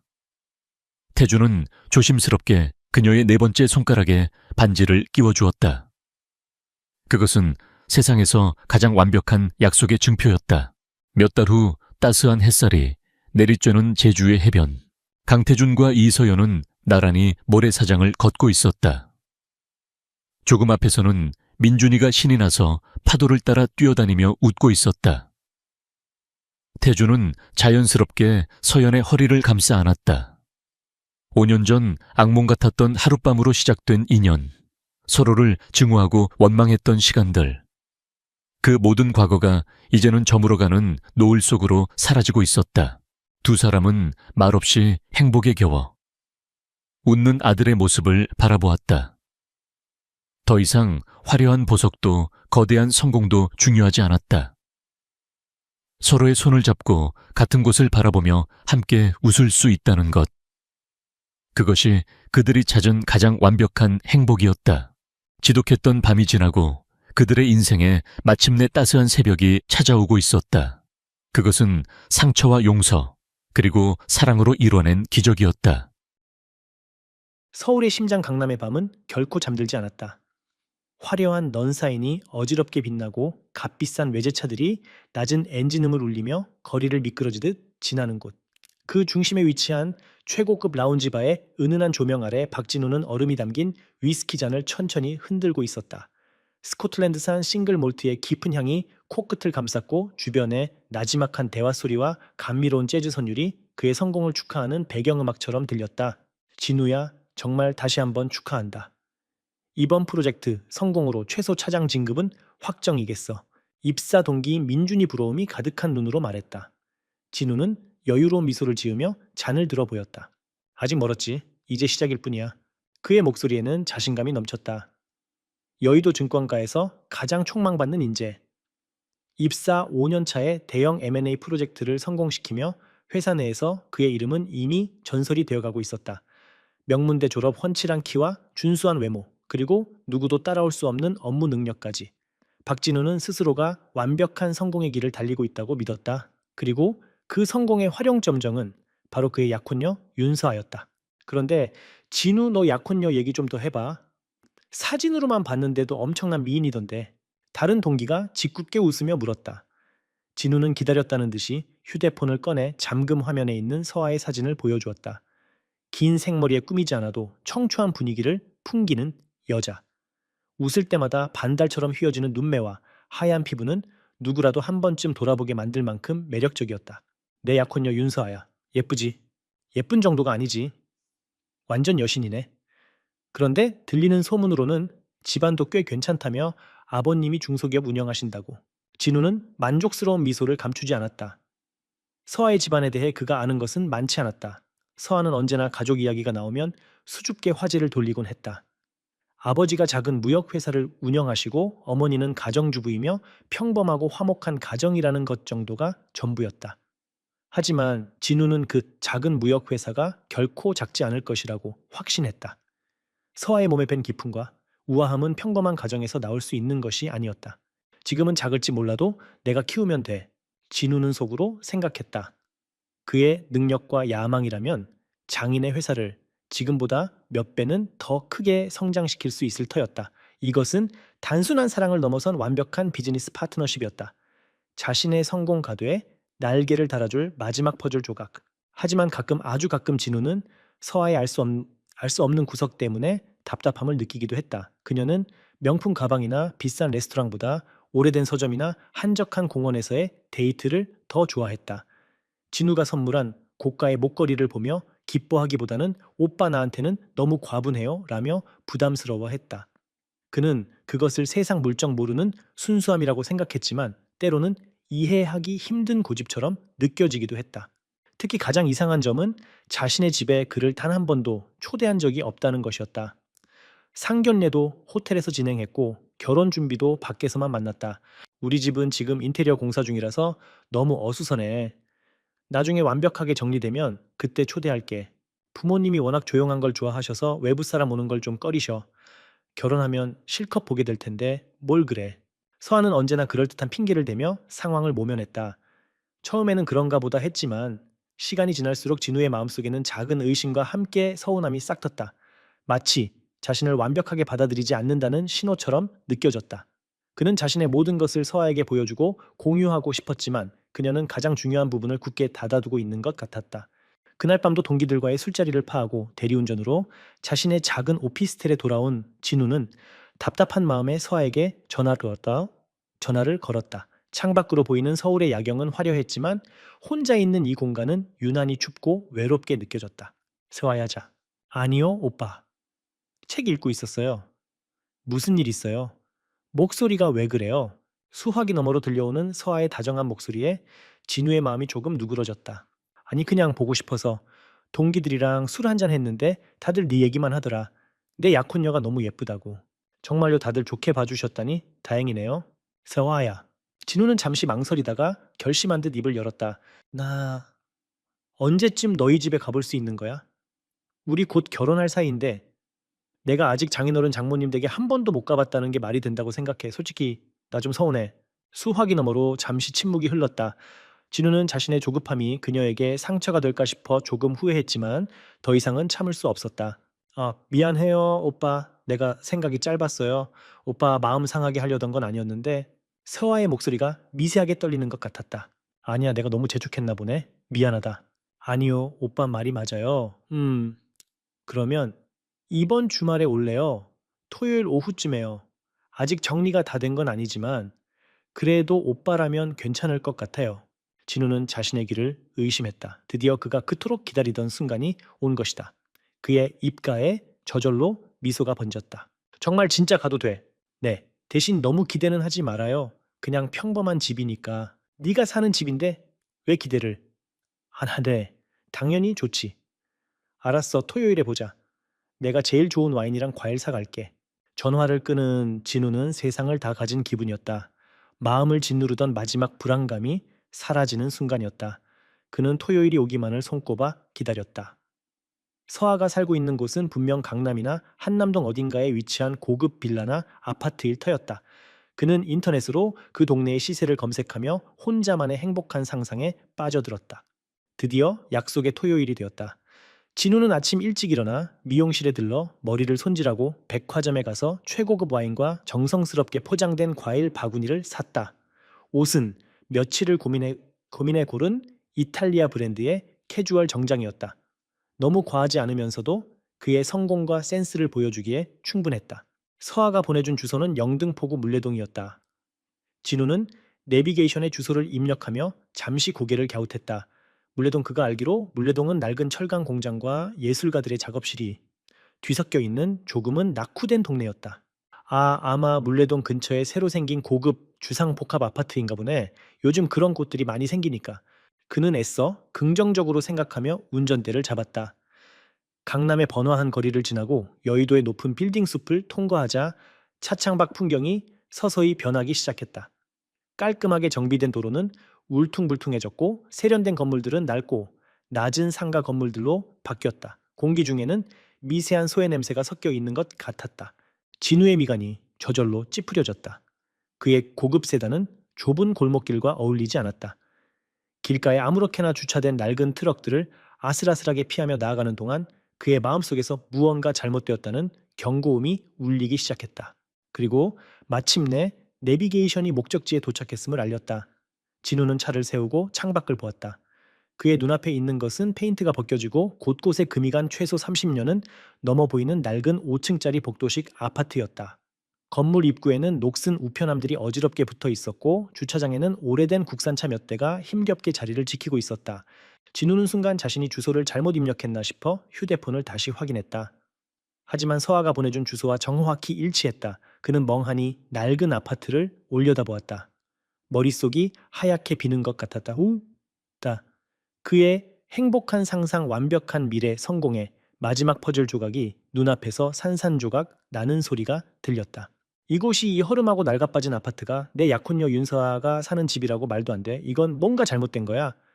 박진우는 자신의 차 안에서 꼼짝도 할 수 없었다. 독일제 세단의 부드러운 가죽 시트가 그의 몸을 감싸고 있었지만 마치 가시방석에 앉은 것처럼 불편했다. 눈앞의 낡은 아파트는 현실이 아닌 악몽의 한 장면 같았다. 그는 몇 번이고 눈을 깜빡 여봤지만 벗겨진 페인트, 자국과 창틀에 낀 시커먼 먼지는 사라지지 않았다. 환상이 아니었다. 장난하는 건가? 아니면 주소를 잘못 보낸 건가? 그는 마지막 희망을 붙잡고 서아에게 전화를 걸었다. 신호가 가는 동안 그의 심장이 세차게 뛰었다. 제발 제발 이게 아니라고 말해줘. 근처에 사는 친구 집에 잠시 들르는 것이라고. 진짜 너의 집은 이 뒤편에 숨겨진 으리으리한 저택이라고 말해줘. 오빠 도착했어요. 서아의 목소리는 평소처럼 밝고 명랑했다. 그 목소리가 지금은 진우의 신경을 날카롭게 긁었다. 서아야, 나 지금 네가 보내준 주소 앞에 와 있는데 여기가 맞아, 물레동 이 아파트. 그의 목소리는 스스로 듣기에도 어색할 만큼 굳어 있었다. 네, 맞아요. 3동 4025요. 창문으로 오빠 차 보여요? 지금 내려갈게요. 뚝. 전화가 끊겼다. 진우의 마지막 희망도 함께 끊어졌다. 그는 핸들을 강하게 움켜쥐었다. 손가락 마디마디가 하얗게 질렸다. 저 아파트 3동 4025. 그의 머릿속에서 그 주소가 불도장처럼 낙인 찍혔다. 잠시 후 낡은 아파트의 공동 현관문에서 서아가 모습을 드러냈다. 청바지에 수수한 아이보리색 니트를 입은 모습. 평소라면 그녀의 꾸밈 없는 모습이 사랑스럽다고 생각했을 것이다. 하지만 지금 그의 눈에는 그 모습이 가난이라는 단어로 보였다. 그가 그토록 경멸하고 벗어나고 싶었던 단어.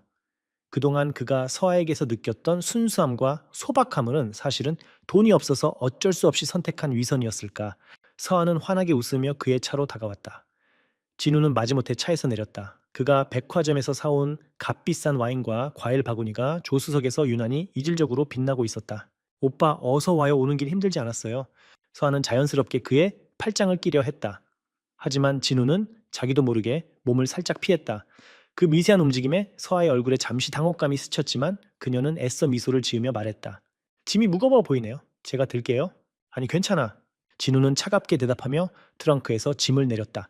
그는 서아를 따라 아파트 안으로 들어서는 자신의 발걸음이 청은망은 무겁게 느껴졌다. 아파트 내부는 외부보다 더 심각했다. 계단벽에는 시멘트가 그대로 드러나 있었고 희미한 형광등 불빛 아래 어둠과 습기가 뒤섞인 냄새가 코를 찔렀다. 아이들이 낙서한 듯한 크레용 자국과 정체를 알 수 없는 얼룩들이 벽을 가득 메우고 있었다. 삐걱거리는 철제 계단을 한 칸 한 칸 오를 때마다 진우는 자신이 쌓아 올린 성공의 탑에서 한 칸씩 추락하는 기분이었다. 그의 상상 속 서아의 집은 대리석 바닥과 높은 천장, 그리고 도시의 야경이 한눈에 들어오는 통유리창이 있는 곳이었다.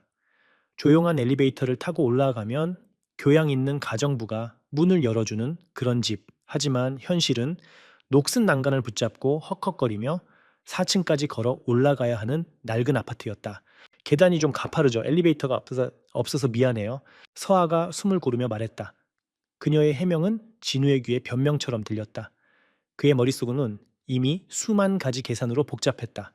이런 집에 산다는 건 그녀의 아버지가 운영한다는 작은 무역회사는 사실 구멍가게 수준이거나 혹은 이미 부도가 나버렸다는 뜻일지도 모른다.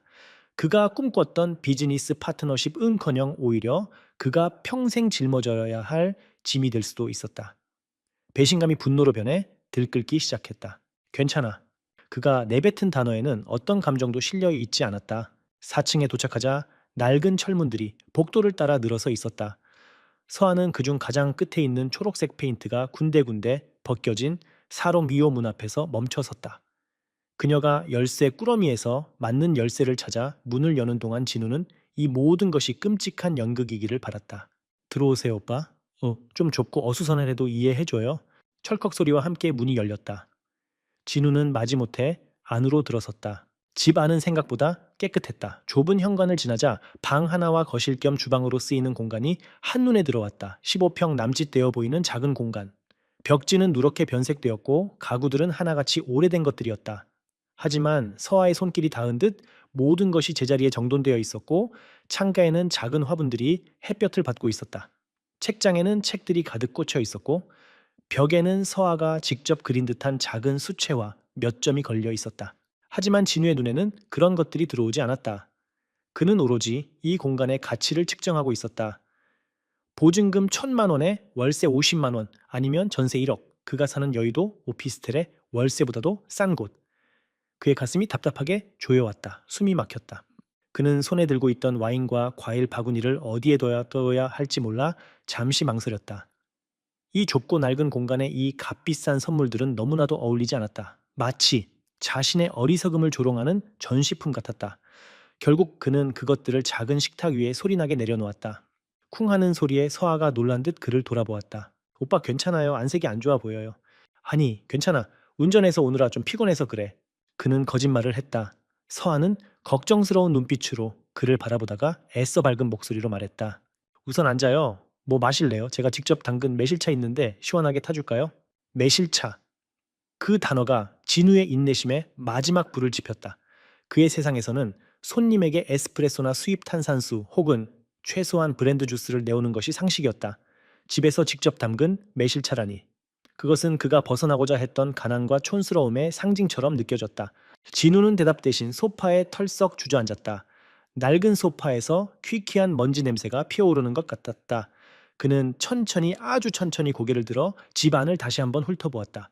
좁은 부엌, 낡은 싱크대, 작은 냉장고, 그리고 그 위에 놓인 서아와 그녀의 부모님으로 보이는 사람들의 사진.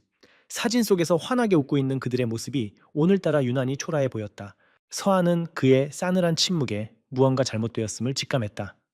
그녀는 조심스럽게 그에게 다가와 앉았다. 오빠, 혹시 실망했어요? 그녀의 목소리에는 물기가 어려 있었다. 진우는 그녀를 바라보았다. 그가 사랑했던 그 청초한 얼굴, 반달 눈매. 하지만 지금 그의 눈에는 그 모든 것이 자신을 기만한 연극 배우의 가면처럼 보였다. 분노와 배신감, 그리고 스스로에 대한 지독한 실망감이 뒤섞여 그의 속을 헤집었다. 그는 이제 더 이상 이 역겨운 연극을 참아줄 수 없었다.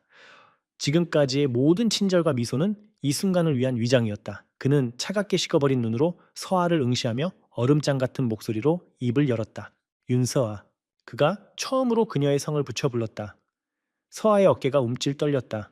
지금까지 나한테 숨겨왔던 게 고작 이거였어. 여기가 네가 그토록 자랑스러워하던 너의 집이었냐고. 그의 질문은 칼날이 되어 나라와 서아의 심장에 박혔다. 따스하던 집 안의 공기는 순식간에 얼어붙었고 창가에 비치던 오후의 햇살마저 힘을 잃는 듯했다. 균열은 이미 돌이킬 수 없을 만큼 벌어지고 있었다. 박진우의 차가운 목소리는 좁은 공간을 얼어붙게 만들었다. 그의 마지막 질문은 비수처럼 날아와 윤서아의 심장을 꿰뚫었다. 그녀의 얼굴에서 핏기가 사라지고 파르르 떨리는 입술에서는 아무런 대답도 나오지 못했다. 그저 눈앞에 남자가 믿기지 않는다는 듯 커다란 눈에 눈물이 차오르기 시작했다.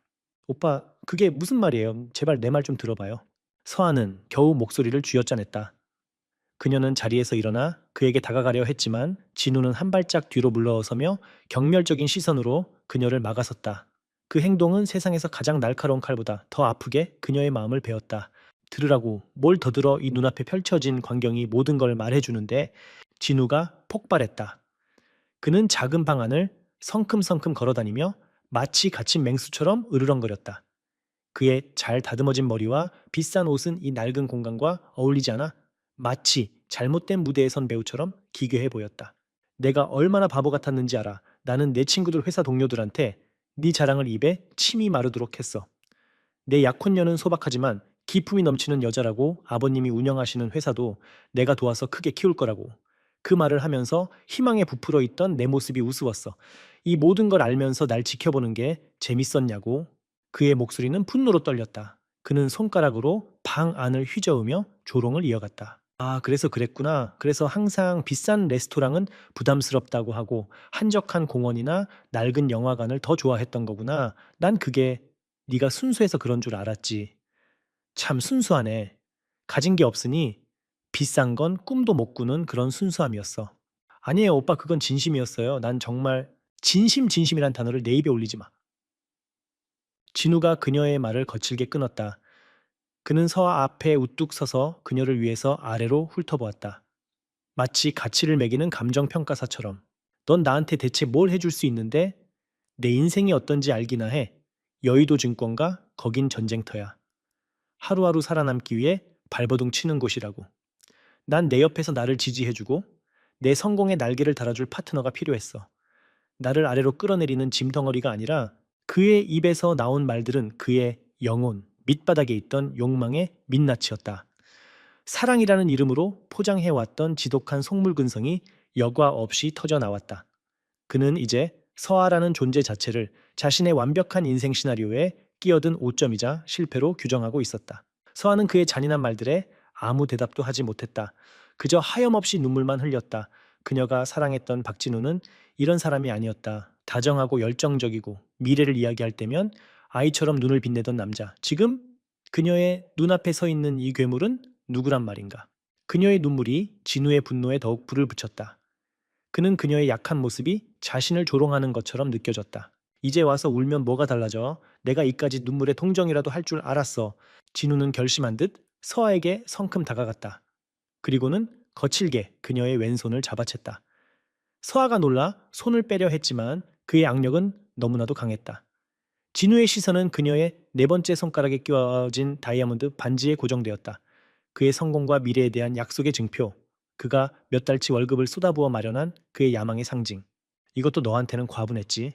그는 비웃으며 반지를 비틀어 빼내려 했다. 금속이 그녀의 손가락을 파고드는 아픔보다 그의 행동이 주는 모멸감에 서아의 심장이 조각나는 것 같았다. 놔요, 제발. 그녀의 애원은 공허한 메아리가 되어 흩어졌다. 마침내 반지가 그녀의 손가락에서 빠져나왔다. 진우는 자신의 손바닥 위에 놓인 반지를 잠시 내려다보았다. 한때는 영원한 사랑의 징표였던 것이 이제는 자신의 어리석음을 증명하는 흉물처럼 보였다. 그는 그것을 서아에게 돌려주지 않았다. 대신 경멸을 가득 담아 방구석으로 던져버렸다. 가져. 이건 실수였어. 우리의 약혼, 우리가 함께한 시간 전부 다 지독한 실수였다고? 쨍하는 날카로운 소리와 함께 반지가 낡은 장판 위를 굴렀다. 몇 바퀴를 돌던 반지는 먼지 쌓인 책장 아래 어두운 그림자 속으로 사라졌다. 그 순간 서아의 눈물이 멎었다. 마치 수도꼭지가 잠긴 것처럼 그녀의 뺨을 타고 흐르던 모든 것이 멈췄다. 그녀를 지탱하던 마지막 희망과 미련이 반지가 사라진 그 어둠 속으로 함께 빨려 들어간 것 같았다. 파르르 떨리던 몸도 더 이상 떨리지 않았다. 그녀는 천천히 고개를 들었다. 그리고 텅 빈 눈으로 진우를 바라보았다. 그 눈에는 더 이상 슬픔이나 애원 원망 같은 감정이 없었다. 그저 깊이를 알 수 없는 차가운 공허함만이 자리하고 있었다. 그녀는 지금껏 사랑이라는 콩깍지에 씌어보지 못했던 박진우라는 남자의 진짜 모습을 보고 있었다. 열정과 야망으로 포장된 이기심과 속물근성, 그게 그의 본질이었다. 그녀가 사랑했던 남자는 처음부터 존재하지 않았다. 세화의 침묵은 천마디의 비명보다 더 날카롭게 진우를 찔렀다. 그는 울고불고 매달릴 것이라 예상했던 그녀의 반응이 아니었기에 순간 당황했다. 그녀의 그 고요한 시선 앞에서 그는 자신이 얼마나 잔인하고 초라한 행동을 했는지 어렴풋이 느끼기 시작했다. 하지만 이미 터져나온 분노와 자존심이 그 감각을 억눌렀다. 갈게. 진우는 어색한 침묵을 깨고 등을 돌렸다. 그는 자신의 행동을 정당화하려는 듯 일부러 더 거친 목소리로 말했다. 그는 뒤도 돌아보지 않고 현관으로 향했다. 구왕. 낡은 철문이 닫히는 소리가 아파트 복도를 울렸다. 그 소리를 끝으로 집 안에는 완벽한 정적이 흘렀다. 서한은 문이 닫힌 자리를 한참 동안이나 응시했다. 폭풍이 휩쓸고 간 것처럼 모든 것이 공허했다. 그녀는 천천히 몸을 돌려 방 안을 둘러보았다.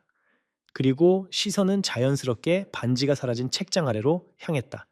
어둠 속에서 버려진 다이아몬드가 한 점의 차가운 빛을 희미하게 반사하고 있었다. 심판은 끝났다. 그리고 그 판결은 두 사람 모두에게 너무나도 가혹했다. 쾅 철문이 닫히는 소리는 박진우 자신의 심장이 떨어져 나가는 소리처럼 들렸다. 그는 뒤도 돌아보지 않고 낡은 계단을 성급하게 내려갔다. 분노와 안도감, 그리고 알 수 없는 찝찝함이 뒤섞여 머릿속이 혼란스러웠다. 그는 스스로에게 계속해서 되뇌었다. 잘한 일이야. 하마터면 내 인생을 저당 잡힐 뻔했어. 이건 내 잘못이 아니야. 날 속인 그 여자 잘못이지. 그는 합리화라는 방패 뒤에 숨어 자신의 비겁함을 애써 외면했다. 퀴퀴한 계단의 공기가 폐부를 찌르자 그는 한시라도 빨리 이 지긋지긋한 곳에서 벗어나고 싶다는 생각뿐이었다.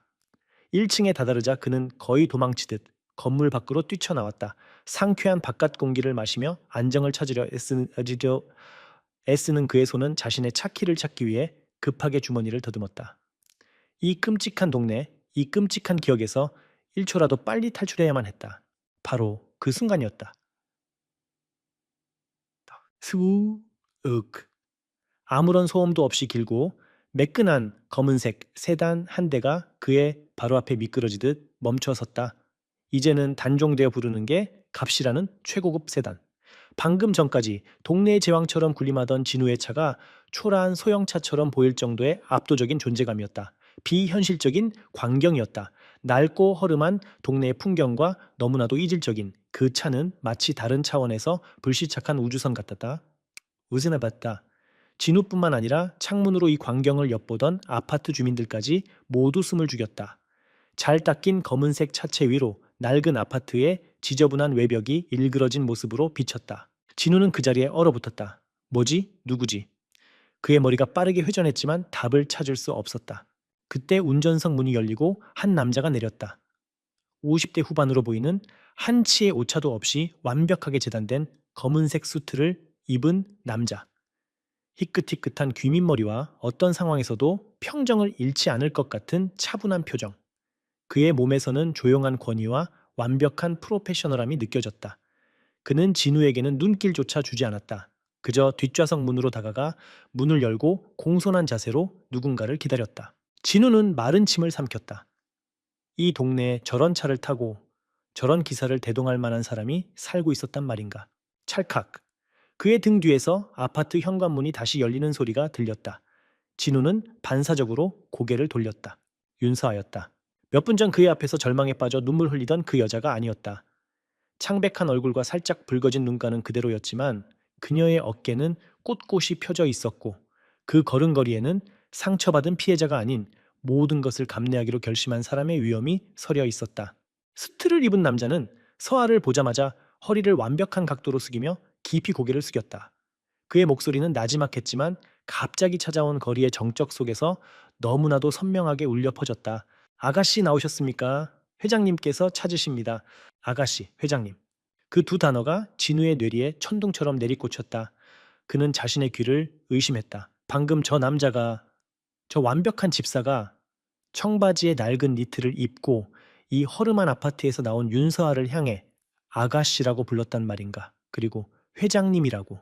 진우의 손에서 힘이 빠져나갔다. 딸랑하는 소리와 함께 그의 차키가 아스팔트 바닥으로 떨어졌다. 입이 저절로 벌어지고 눈동자는 초점을 이루는 채 흔들렸다. 그의 시선은 경건한 자세의 집사에게서 세상에서 가장 비싸 보이는 검은색 세단으로, 그리고 마지막으로 이 모든 것의 중심에 서 있는 윤서에게로 향했다. 머릿속에서 퍼즐 조각들이 미친 듯이 맞춰지기 시작했다.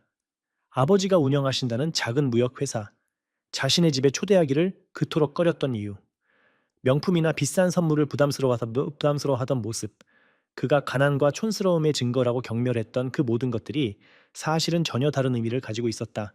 그것은 기만이었다. 하지만 그가 생각했던 종류의 기만이 아니었다.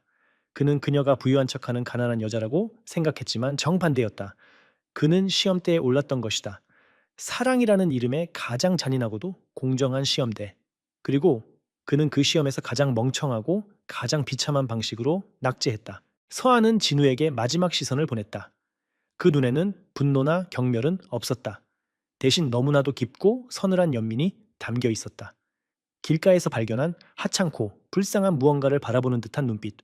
그 어떤 욕설이나 비난보다도 진우의 자존심을 산산조각 내는 시선이었다.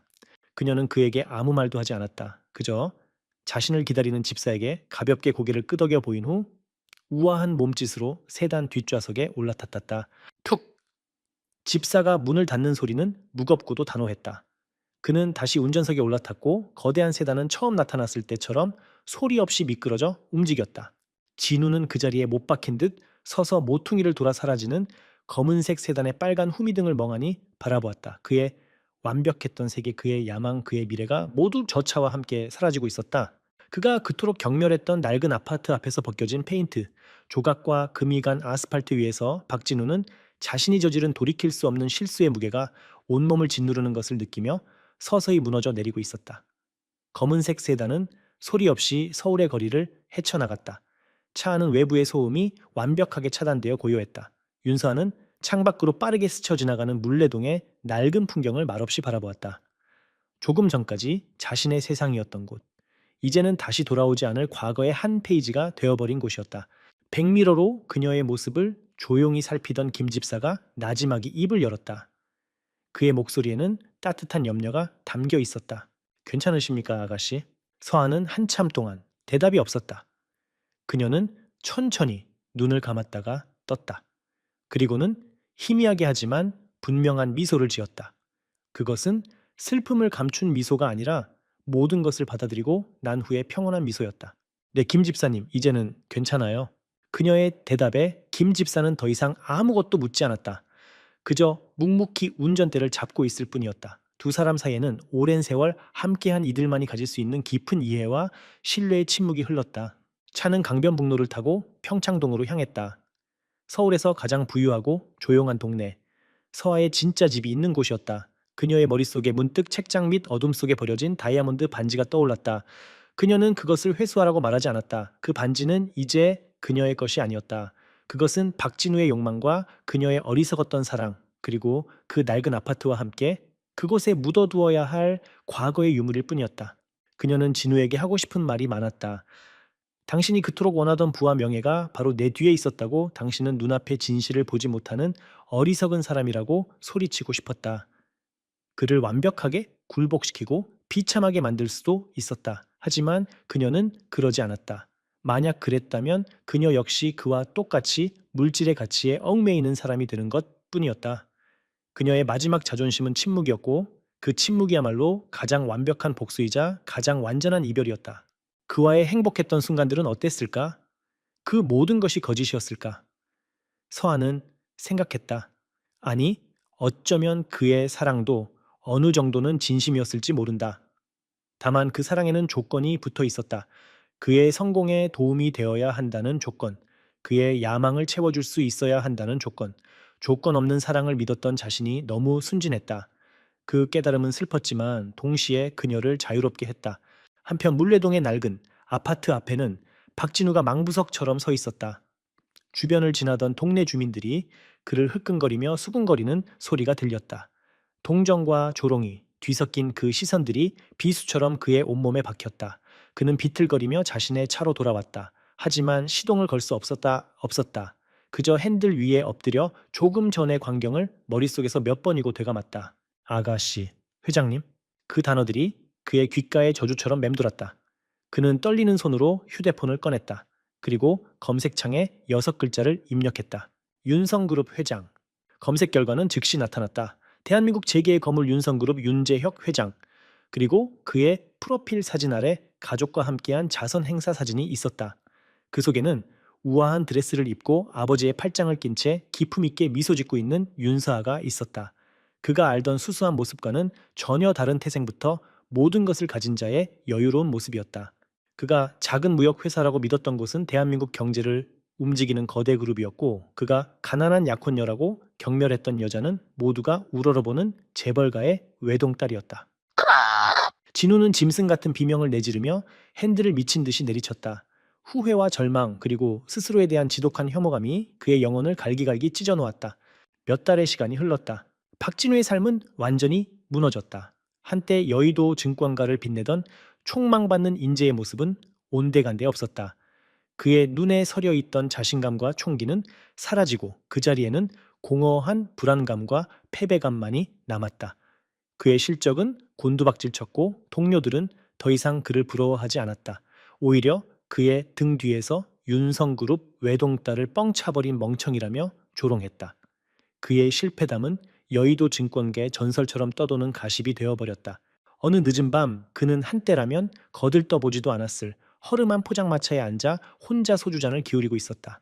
붉어진 얼굴로 쓴 소주를 털어널었는 그의 모습은 처량하기 짝이 없었다. 집으로 돌아가기 위해 비틀거리며 걷던 그의 발걸음이 어느 한 곳에서 멈췄다. 화려한 조명이 빛나는 고급 보석상 쇼윈도 앞이었다. 가게 안에서는 행복한 표정의 젊은 연인이 약혼 반지를 고르고 있었다.